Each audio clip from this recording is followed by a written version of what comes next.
Morning all of you, how are you all today? So today we are going to understand a very important article, that is how NRI can make money in an equity like return. So what's an equity like return? Like when you invest some money in some shares, or shares of some public limited company, or in anything, stocks. So basically from there you get money in return, right?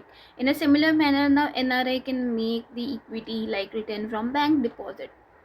Who are NRI? NRI actually the citizen of India who are staying out of the country for more than half of the year. There are 365 days in an year, so the half of that is 186 something days they have to stay, plus more around like 160 plus other like days if they are staying outside the country in some other country, and if they are earning money in that country, so they obviously require a bank account where they can deposit their dollars that they are earning outside. So NRI basically can earn. How they can earn? That there is foreign currency non-resident deposit. We call it in short FCNR deposit. So these are the type of account where the return is basically given in dollars, and this is for a particular period of time. कोई भी non resident Indian if वो बाहर है हमारे country के, अगर वो हम वहाँ पे मतलब मनी अर्न कर रहे हैं, तो वी नो दैट कि वो क्या करते हैं, वो बैंक में डिपॉजिट करते हैं, वो ये अकाउंट खुलवाते हैं FCNR डिपॉजिट अकाउंट। एंड क्या करते हैं कि यहाँ पे ना अमाउंट को डिपॉजिट करते हैं, like one whatever they are earning, and there is a particular set of return जो वो उस पर ना गेन करते हैं। एंड द इंटरेस्ट और जो प्रिंसिपल है दोनों डॉलर में ही दिया जाता है, रुपी में नहीं दिया जाता। तो this is the speciality. And अब क्या कर रहे हैं कि we know that our currency was depreciating, so this is a brilliant thing done by the government. It is going to provide forex reserve to the RBI, and it will a safe it will provide a safety to the Indian rupee. It will help it to appreciate. So let's understand कि हुआ क्या है कि पहले तो अभी 2-3 दिन, एक हफ्ते पहले की बात है, RBI ने एक स्वैप स्कीम लॉन्च करी थी। तो उसके अंदर क्या है कि उन्होंने बोला कि आप क्या करो, बैंक्स को आप बोला कि यू प्रोवाइड इस डिपॉजिट में जितना आपको इंटरेस्ट देना है आप इनको लोन प्रोवाइड करो, ठीक है? या फिर आप क्या करो कि इनको मतलब प्रमोट करो कि ये क्या करे, डिपॉजिट करे आपके उसमें। एंड उसके बाद क्या होगा कि जो भी रेस्ट ऑफ द अमाउंट मतलब इंटरेस्ट वगैरह होगा, जितना ये बैंक होंगे, तो RBI विल स्वेप इट। और ये क्या होता है, एक फिक्स रेट, मतलब जो मार्केट रेट उस टाइम पे चल रहा होता है डॉलर और रुपीज़ का, उसी रेट पे मतलब भी फिक्स हो जाता है एक तरीके से। सो अभी क्या है कि HDFC बैंक ने इस इनिशिएटिव की बात की कि अपना जो ये इंटरेस्ट रेट है वो 6% बढ़ा दिया, येस बैंक ने 6.5 कर दिया। अब ये तो देखो है ही, इसके ऊपर क्या है कि NRI को ना लिवरेज का भी फ़ायदा है। तो लिवरेज क्या होता है ना, इसको थोड़ा समझते हैं। बहुत आसान है। देखो, अगर आप क्या कर रहे हो, सपोज़ आप है ना किसी है ना बैंक अकाउंट में जाते हो और वहाँ पे पैसे डिपॉजिट करते हो। अब आपने क्या किया है कि आपको पता चल गया कि बैंक है ना 6% इंटरेस्ट दे रहा है, so you will do what, आप क्या करोगे, आसपास से आप है ना बोरो करोगे पैसे को कम इंटरेस्ट पे। फॉर एग्जांपल आप कहोगे कि यार तू मुझे ना 2% इंटरेस्ट पे ना वो दे दे, पैसे दे दे, और आई विल डिपॉजिट दिस, मतलब मुझे चाहिए। एंड आपने क्या किया, आपके पास 1 लाख रुपए थे, आपने 10 लाख रुपए का और इंतज़ाम किया 2% इंटरेस्ट पे, और आपने क्या किया, इस बैंक में डिपॉजिट कर दिया जहाँ पे आपको 6% मिल रहा है। अब ये जो डिफरेंस है ना, मतलब इंटरेस्ट रेट का, ये क्या करता है कि एक तरह से लिवरेज है जो आपकी पॉकेट में जाएगा। आप उस पैसे को रिटर्न कर दोगे, आप इंटरेस्ट पे कर दोगे, बट उसके बाद यू विल गेट मोर। अब लिवरेज को इस तरीके से समझते हैं, अगर आप मनी, सपोज कोई NRI बाहर है and the person is borrowing money, so leverage will amplify the return from the investment. अगर लेवरेज 2x है तो पर्सन विल बोरो, अगर देखो if leverage is 2x, if a person borrows 2x money they have, अगर person 2x money borrow करेगा तो leverage 2x होगी, मतलब उसे 2 टाइम पैसा मिलेगा। अगर 10 टाइम वो बोरो करता है तो उसे 10 टाइम रिटर्न्स मिलेंगे। तो लेवरेजेस कितने टाइप आप पैसा बोरो कर रहे हो। तो देखो इसको ये ना एग्जाम्पल समझिए, दिस इज़ अ बॉय और an NRI above 18 year who is earning in US से किसी फर्म वगैरह में। एंड अब वो क्या करता है, उसको पता चला कि बैंक में ऐसी ऐसी स्कीम आ गई है दैट FCNR डिपॉजिट के अंदर इंटरेस्ट रेट जो है बढ़ गया।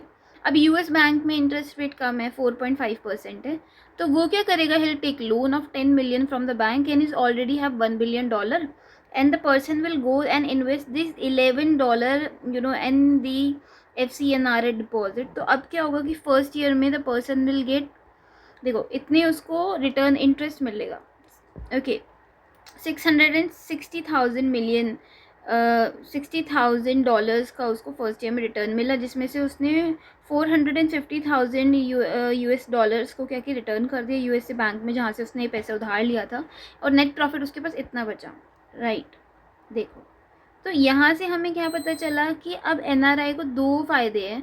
तो पहला क्या है कि जितना ज़्यादा डिफरेंस होगा इंटरेस्ट रेट का, ठीक है, जितना federal reserve interest rate decide करता है यूएसए में या जिस भी कंट्री में वो है, तो डिफरेंस जितना ज़्यादा होगा इंटरेस्ट रेट में उतना ज़्यादा बेनिफिट उन्हें मिलेगा, एंड सेकंड जितनी ज़्यादा हायर लिवरेज होगी उतना ज़्यादा रिटर्न मिलेगा। So if they will borrow more from the USA bank and other bank, they will get more money.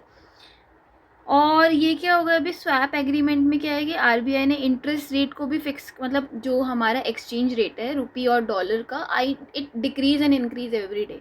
तो भाई उसको तो तुम ट्रस्ट नहीं कर सकते ना, तो आरबीआई क्या करता है, स्वैप एग्रीमेंट में उसको फिक्स कर देता है ताकि फ्यूचर में मतलब the situation does not become complex. तो उस सिचुएशन को अवॉइड करने के लिए ये हो रहा है। अब एक और पॉइंट और we need to know that, एक है ना, मतलब एक है ना प्रॉब्लम है कि हमारे जो बाहर के जो एनआरआई है ना, they don't trust Indian bank, ठीक है, कि उनका पैसा अगर मान लो डिपॉजिट करा दे क्या वापस मिलेगा, तो उसके लिए क्या होता है, लेटर ऑफ क्रेडिट दिया जाता है। अब एक बार इस चीज़ को देखो, but how NRI is able to use this leverage in the first place because of something called a letter of credit. Normally Indian banks can't issue guarantee or letter of credit that assure repayment of money that has been borrowed. तो normally Indian bank letter of credit issue नहीं करते India में भी, ठीक है। This is a crucial statement. I mean that if I was an examiner, मैं statement को देती कि इंडियन बैंक जो दे सकते हैं, बट अभी रिसेंटली एक्सेप्शन हुई है, एक बार पढ़ो now. However the RBI has decided this rule not to apply for the purpose of FCNR swap scheme. अब इन्होंने आरबीआई ने क्या बोला है कि ये जो रूल है कि Indian bank letter of credit नहीं इशू कर सकते, ये रूल FCNR स्वैप स्कीम जो भी आरबीआई ने इंट्रोड्यूस करी है उस पर अप्लाई नहीं होगा। अब क्या होगा, एनआरआईज को लेटर ऑफ क्रेडिट मिल जाएगा इंडियन बैंक से, येस बैंक हो गया, HDFC बैंक हो गया, ठीक है। जो बैंक के पास FCNR डिपॉजिट होते हैं, their letter of, they will get the letter of credit and use it to borrow from American bank, और इसी लेटर ऑफ क्रेडिट का यूज़ करके वो अमेरिकन बैंक से क्या कर सकते हैं, पैसा ले सकते हैं, राइट। तो अभी आप समझ रहे हो कि if the banks will not give the letter of credit in लोगों को जो NRI है, then how this person will borrow from the American banks, क्योंकि अमेरिकन बैंक्स तो ऐसे लोन देने वाला है नहीं। But once the letter of credit is issue, they can take this letter of credit to the bank and they can ask कि हमें loan दे दो ताकि इनको लेवरेज मिले। सो यही एक कारण है कि now who is now assured of being paid back by the NRI once the FCNR deposit matures। और इसमें मतलब एक तरह से गारंटी दी जाती है कि जब ये मैच्योर हो जाएगा 3 साल के बाद, we'll give you back your money in dollar and the interest in dollar। So NRI wins, American bank wins, Indian bank wins, the Indian economy wins, everyone is winning in this economy। यार ये line मुझे ना बहुत अच्छी लगी इसके अंदर।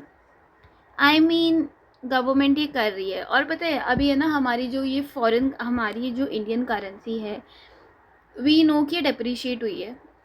Depreciate का मतलब क्या होता है, जब डॉलर महंगा हो जाता है, ठीक है, और इंडियन करेंसी, और ये क्या करते हैं, ये डॉलर और रूपी की ना सप्लाई पे डिपेंड करता है। तो ये भी कॉन्सेप्ट समझ लेते हैं। सपोज अगर मार्केट में ज़्यादा डॉलर आ गया, और हमें पता है कि उस डॉलर को बैलेंस करने के लिए, डॉलर इंडिया में तो खर्च होगा नहीं, रुपये में कन्वर्ट करना है।